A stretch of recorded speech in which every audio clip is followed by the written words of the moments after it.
나는 오래 살았다. 그리고 오래 생각하며 살아왔다. 그래서 이제는 말할 수 있다.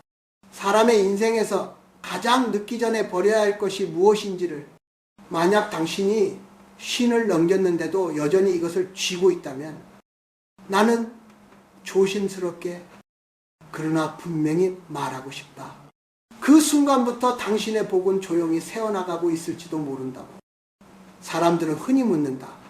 왜 나이가 들수록 삶이 편해지지 않을까요? 왜 예전보다 마음이 더 불안할까요? 그 질문 속에는 대개 한 가지 착각이 숨어 있다. 나이가 들면 저절로 내려놓아질 것이라는 착각이다. 아니다. 나이는 내려놓아주지 않는다. 오히려 어떤 것은 나이가 들수록 더 단단해진다. 바로 집착이다. 젊었을 때의 집착은 앞으로 나아가기 위한 힘이 된다. 성공하고 싶고 인정받고 싶고 무언가를 이루고 싶다는 마음은 삶을 움직이는 에너지다. 그러나 그 집착을 노년까지 그대로 안고 가면 그것은 더 이상 에너지가 아니라 짐이 된다. 나는 많은 어른들을 보아왔다. 몸은 늙었지만 마음은 여전히 싸우고 있는 사람들, 이기고 싶어하고 옳고 싶어하고 자신이 틀리지 않았다는 것을 끝까지 증명하려는 사람들, 그들의 공통점은 하나다. 삶이 편안하지 않다는 것. 이상하지 않은가? 이미 충분히 살아왔는데도 왜 아직도 그렇게 애써야 하는가? 그 이유는 단순하다. 놓는 법을 배우지 못했기 때문이다. 사람은 나이가 들수록 세상에서 밀려난다고 느낀다. 중심에서 멀어지고 의견이 가벼워지고 존재감이 줄어든다고 느낀다. 그때 많은 사람들이 무의식적으로 더 강하게 쥔다. 말을 더 많이 하고 과거를 더 자주 꺼내고 자신의 옳음을 더 크게 주장한다. 하지만 그럴수록 사람들은 더 멀어진다. 이것이 노년의 아이러니다. 인정받고 싶어서 쥐었는데 그 집착 때문에 인정받지 못하게 된다. 나는 이것을 여러 번 아주 가까이에서 보았다. 가족 사이에서도 그렇고 사회에서도 그렇다. 말이 많아질수록 귀는 닫히고 옳음을 주장할수록 마음은 떠난다. 그런데도 사람들은 말한다. 나는 틀리지 않았다. 내 말이 맞다. 맞을 수도 있다. 그러나 인생에서 늘 중요한 것은 맞고 틀림이 아니다. 남는 것이 무엇인가다. 사람이 남는가? 아니면 고집만 남는가? 평안이 남는가? 아니면 외로움이 남는가? 나는 나이가 들수록 이 질문을 더 자주 하게 되었다. 그리고 하나의 결론에 이르렀다. 노년의 복은 더 많이 쌓아서 생기는 것이 아니라 덜 쥐어서 지켜진다는 사실이다. 쥐고 있는 손에는 새로운 것이 들어올 수 없다. 손을 조금 풀어야 복도 들어온다. 그러나 이 말은 결코 쉽지 않다. 특히 평생 책임지고 버텨오고 옳게 살려고 애써온 사람일수록 더 어렵다. 그래서 나는 오늘 이렇게 단호하게 말하고 있다. 나이가 들수록 반드시 버려야 할 것이 있다고. 아직 그 이름을 분명히 말하진 않겠다. 다만 당신이 지금 이 말을 들으며 마음 한구석이 조금 불편해졌다면 그것만으로도 이미 시작은 된 것이다. 다음 이야기에서는 그 집착이 어디에서 생겨났고 왜 나이가 들수록 더 위험해지는지에 대해 조금 더 깊이 이야기해 보려 한다. 나는 젊었을 때부터 사람이 왜 늙어가는지보다 왜 늙으면서 더 괴로워지는지를 오래 생각해왔다. 시간이 흐르면 몸은 자연히 약해진다. 그것은 누구도 거스를 수 없다. 하지만 마음까지 같이 무거워질 필요는 없다. 그런데 많은 사람들은 나이가 들수록 마음이 더 단단해지고 더 예민해지고 더 쉽게 상처받는다. 그 이유는 무엇일까? 나는 그것이 단순히 세상이 차가워졌기 때문이 아니라 자기 안에 어떤 것이 굳어졌기 때문이라고 본다. 젊을 때 우리는 세상과 부딪히며 산다. 일을 하고 책임을 지고 사람들 사이에서 자리를 만들기 위해 수없이 자신을 증명한다. 그 과정에서 내가 옳다는 감각은 살아남기 위한 무기가 된다. 그것이 없으면 사람은 쉽게 무너진다. 문제는 그 무기를 내려놓는 시점을 배우지 못했다는 데 있다. 신을 넘기고 예수를 바라보는 나이가 되었는데도 여전히 세상 앞에서 증명하려 들고 설명하려 들고 이해받으려 들 때 삶은 점점 고단해진다. 왜냐하면 그 싸움은 더 이상 이길 수 있는 싸움이 아니기 때문이다. 세상은 이미 다음 세대로 이동하고 있다. 속도도 언어도 기준도 우리가 익숙한 것과 달라졌다. 그런데도 우리는 예전의 잣대로 말하고 예전의 방식으로 설득하려 한다. 그 순간부터 대화는 대결이 된다. 특히 가족 안에서 이 일이 가장 많이 일어난다. 부모는 말한다. 내가 살아보니 말이야. 내가 너만 할 때는 말이야. 그 말 속에는 사랑도 있고 책임도 있다. 하지만 듣는 쪽에서는 그 말이 이렇게 들릴 때가 많다. 너는 아직 모른다. 너의 삶은 아직 부족하다. 의도는 아니었지만 그 말은 벽이 된다. 이때 사람은 더 크게 말하고 싶어진다. 자신이 틀리지 않았다는 것을 끝까지 보여주고 싶어진다. 이것이 바로 나이가 들수록 커지는 보이지 않는 집착이다. 이 집착은 돈에 대한 욕심보다도 훨씬 다루기 어렵다. 왜냐하면 그것은 자존심과 연결되어 있기 때문이다. 내가 틀렸다면 내 인생은 무엇이 되는가? 내가 내려놓으면 나는 아무것도 아닌가? 이 질문들이 사람을 움켜쥐게 만든다. 그러나 나는 오랫동안 관찰하며 하나의 사실을 알게 되었다. 사람의 인생은 자기가 옳았다는 증거로 완성되지 않는다. 어떻게 물러났는가로 완성된다. 젊을 때의 용기는 앞으로 나아가는 것이지만 나이가 든 뒤의 용기는 뒤로 물러나는 것이다. 그 차이를 이해하지 못하면 사람은 계속 싸우게 된다. 아무도 싸움을 원하지 않는데도 혼자 싸운다. 그 싸움의 끝에는 고독이 있다. 그리고 고독은 서서히 복을 마르게 한다. 나는 종종 이렇게 비유한다. 복은 손에 쥐는 것이 아니라 그늘처럼 따라오는 것이라고. 그런데 손을 꽉 쥐고 있으면 그늘은 사라진다. 힘을 빼야 그늘도 다시 생긴다. 이제는 무엇을 더 주장할 것인가 보다 무엇을 내려놓을 것인가를 생각해야 할 나이다. 다음 이야기에서는 이 집착이 우리의 말과 태도, 관계와 운명에 어떤 흔적을 남기는지 조금 더 가까이에서 당신의 삶과 연결해 이야기해 보려 한다. 이제 나는 당신의 일상으로 조금 더 들어가 보려 한다. 철학은 멀리 있는 것이 아니라 매일 반복되는 말과 표정 속에 숨어 있기 때문이다. 혹시 요즘 이런 순간을 자주 겪고 있지는 않은가? 무언가를 말했는데 상대가 고개만 끄덕이고 더는 묻지 않는다. 가족 모임에서 당신의 말이 끝나기도 전에 대화의 방향이 바뀐다. 당신은 아직 말을 하고 싶은데 이미 분위기는 다른 곳으로 흘러가 있다. 그때 마음속에서 조용히 올라오는 감정이 있다. 서운함이다. 그리고 그 서운함은 곧 이런 생각으로 이어진다. 이제 아무도 내 말을 진지하게 듣지 않는구나. 나는 이 장면을 너무도 많이 보아왔다. 그리고 그때마다 한 가지 공통된 구조가 있다는 것을 깨닫게 되었다. 사람들은 자신이 무시당한다고 느낄수록 더 많이 말하려 한다. 더 설명하려 하고, 더 설득하려 하고, 더 과거를 끌어온다. 내가 겪어봐서 안다. 그 길은 가면 안 된다. 예전에는 이렇게 살지 않았다. 말은 점점 길어지고 표정은 점점 굳어진다. 그 순간부터 말은 전달이 아니라 증명이 된다.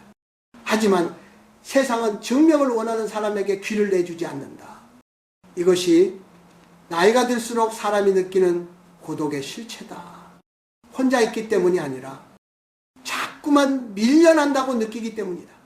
문제는 그 밀려남을 인정하지 않으려 할수록 상황이 더 나빠진다는 데 있다. 사람은 자신의 중심이 아니라는 사실을 받아들이기 가장 어려운 존재다. 특히 평생 가족의 기둥이었고 직장에서 책임자였고 누군가의 기준이었던 사람일수록 더 그렇다. 그 자리에서 내려오는 순간 자신의 가치도 함께 사라지는 것처럼 느껴지기 때문이다. 그래서 많은 사람들이 자기도 모르게 말로 자리를 지키려 한다. 말을 놓으면 존재도 놓을 것 같아서다. 하지만 이것이 가장 큰 오해다. 존재는 말의 양으로 증명되지 않는다. 오히려 말이 줄어들 때 존재는 깊어진다.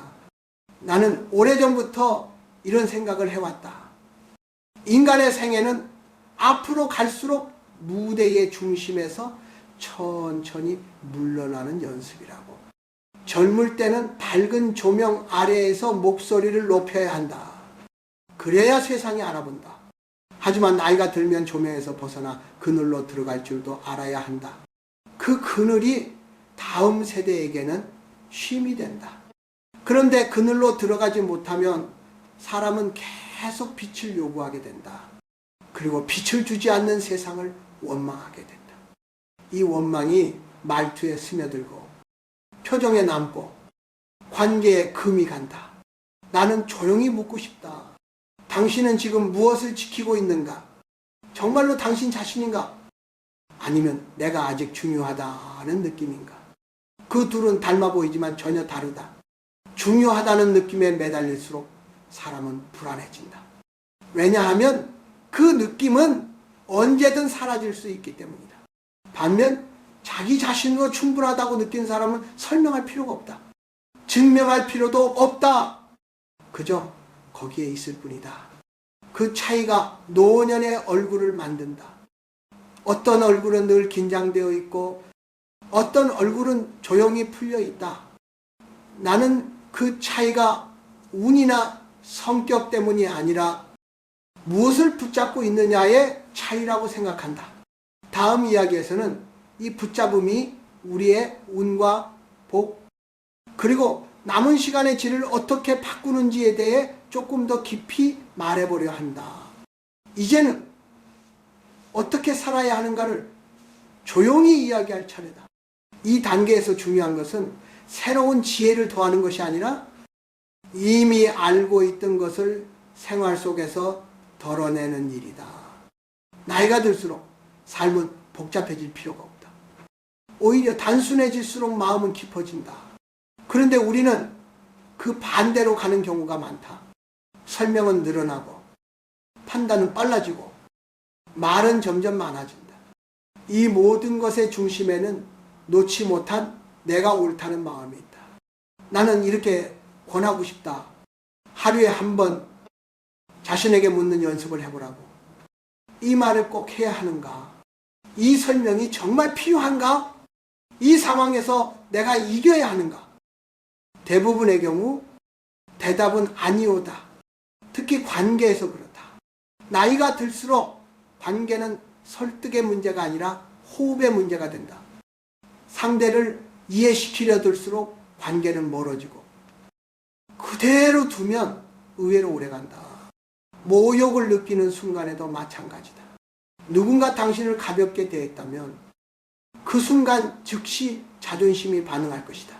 말하고 싶고 바로잡고 싶고 자신을 증명하고 싶어진다. 하지만 나는 말하고 싶다.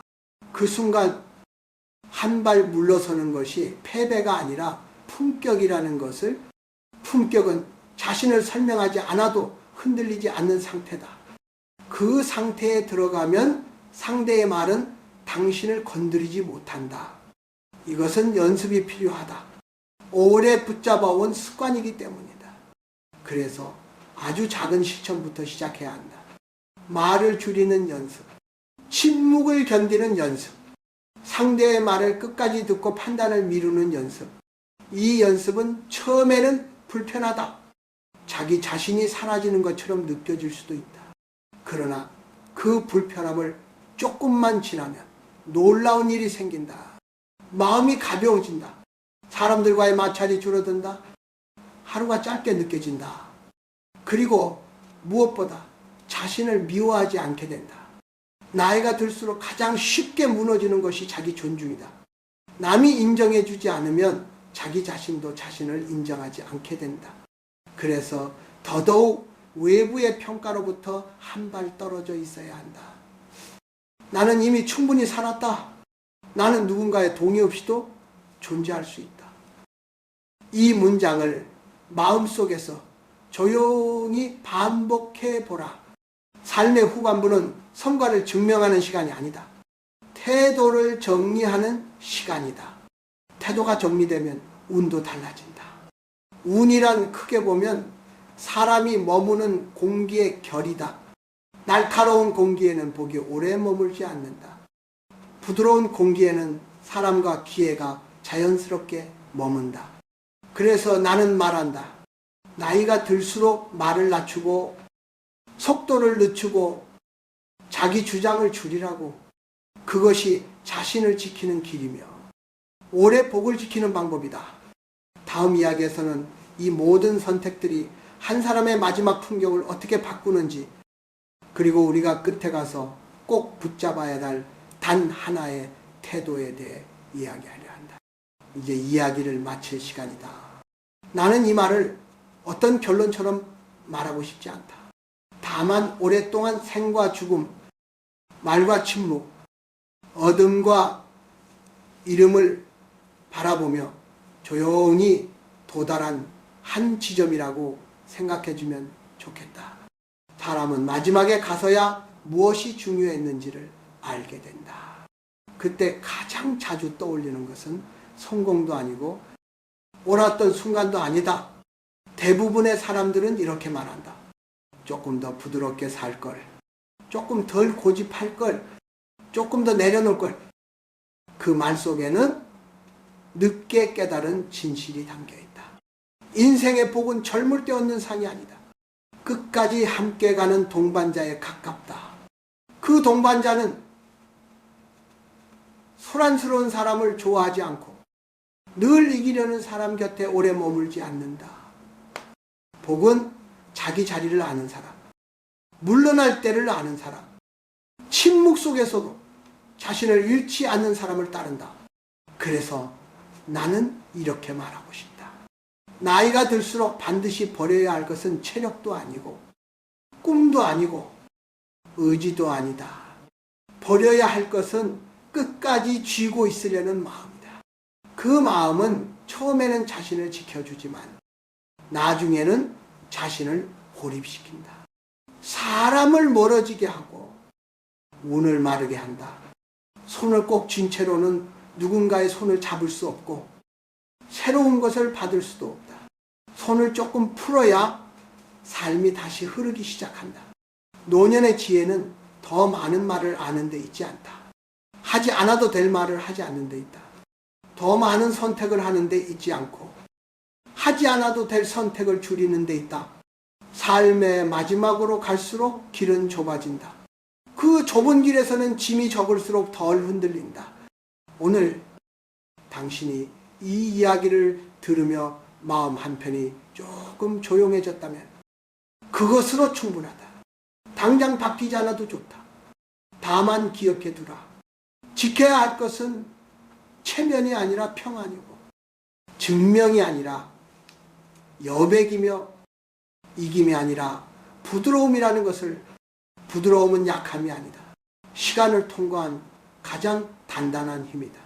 이제 남은 시간은 속도를 줄이고 말을 낮추고 자신에게 조금 더 친절해도 된다. 그렇게 살면 복은 굳이 부르지 않아도 곁에 남는다. 그리고 그것이면 인생은 충분히 잘 마무리된 것이다.